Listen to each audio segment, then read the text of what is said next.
Alors l'objectif de la vidéo, c'est ici de voir comment superposer des courbes sous dos à queue.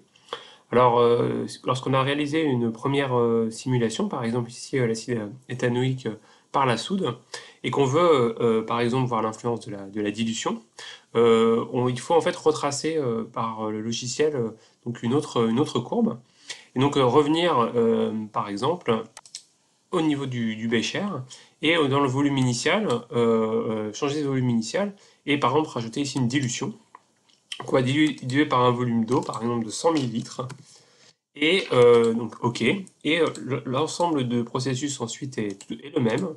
Et donc on va arriver à tracer une courbe qui est une nouvelle courbe qui va être tracée donc ici en bleu. Et donc cette nouvelle courbe qui donne le pH en fonction du volume ajouté, elle est tracée ici. Donc, si on veut la superposer à la courbe qu'on avait tout à l'heure, il faut faire donc superposer. Et ici, il y a plusieurs possibilités, soit une expérience dans un format tableau texte ou régressi, ou une ou plusieurs des simulations faites depuis le dernier lancement de Dosake.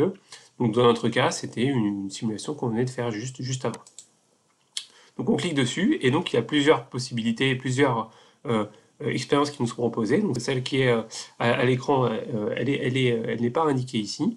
En revanche, d'autres expériences sont indiquées, comme celle qu'on avait au départ. Donc on va rajouter celle qu'on avait fait, celle qu'on avait au départ qui était indiquée. Donc on va cliquer sur cette expérience, on fait OK, et donc on voit que cette courbe se trace ici et se superpose à celle qu'on vient de tracer en changeant typiquement le volume dans le bécher. Alors on peut aussi donc du coup exporter les résultats, mais si on exporte les résultats, on va voir que donc, si on fait exporter tableau et qu'on appelle ça par exemple superposition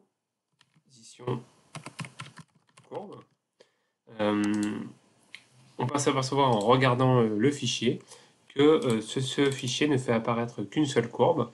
C'est la dernière courbe en présence, donc celle de la dernière simulation.